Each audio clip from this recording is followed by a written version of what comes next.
ആ കുട്ടിയുടെ വേദന എന്ന് പറയുന്നത് നമ്മൾ സഹിക്കാൻ പറ്റാത്ത തരത്തിലുള്ള ഒരു മോശമായ രീതിയാണ്. നമ്മൾ പറഞ്ഞു കേൾക്കുന്നതിനൊക്കെ അപ്പുറത്തേക്കുള്ള ഒരു ഭീകരാവസ്ഥ അതിനകത്തുണ്ട്. ഒരാൾക്കും ഉണ്ടാകാൻ പാടില്ലാത്തതാണ് ആ പെൺകുട്ടിക്ക് നേരെ ഉണ്ടായതെന്ന് കെ ബി ഗണേഷ് കുമാർ പറഞ്ഞു. കൊച്ചിയിലെ സിനിമാ രംഗത്ത് ഗുണ്ടകളുടെ കടന്നുകയറ്റമാണ്. ഇതിനെതിരെ കർശനമായ നടപടി ഉണ്ടാകണം. കൊച്ചി കേന്ദ്രീകരിച്ചുള്ള ഒരു അധോലോകം ഇത് പണ്ട് ബോംബെയിലുണ്ടായിരുന്നു. ഈ അധോലോകവും റിയൽ എസ്റ്റേറ്റും സിനിമയും ഒരു ത്രികോണം പോലെ പ്രവർത്തിച്ചിരുന്നൊരു കാലമുണ്ട്. അതുപോലെ കൊച്ചിയിൽ കേന്ദ്രീകരിച്ചും അവരെ ഉപയോഗിക്കുന്നുണ്ട്. സിനിമയിലുള്ള ചില ആളുകൾ പലിശയ്ക്ക് കൊടുക്കാനും പലിശയ്ക്ക് വാങ്ങിക്കാനും അവരുടെ ചില പേടിപ്പിക്കലിനും ഒക്കെ ആയിട്ട് ഉപയോഗിക്കുന്നുണ്ടെന്നാണ് എൻ്റെ വിശ്വാസം. പുറത്തു പറയാൻ പറ്റാത്ത നിരവധി വിഷയങ്ങൾ തനിക്കറിയാം. അക്കാര്യം മുഖ്യമന്ത്രിയെ നേരിട്ട് കണ്ടറിയിക്കും. ഈ കേസ് ഇവിടം കൊണ്ട് അവസാനിപ്പിക്കാൻ പാടില്ല. ഇത്തരത്തിലുള്ള ആൻറ്റി സോഷ്യൽസിനെ, സാമൂഹ്യ വിരുദ്ധന്മാരുടെ വേര് പിഴുതു കളയാൻ LDF സർക്കാർ തയ്യാറാവുമെന്നാണ് ഞാൻ പ്രതീക്ഷിക്കുന്നത്.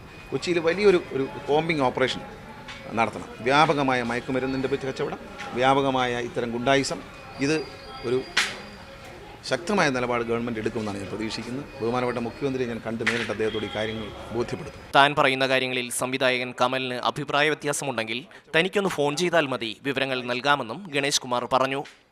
ഷമ്മി പ്രഭാകർ, മാതൃഭൂമി ന്യൂസ്, കൊല്ലം.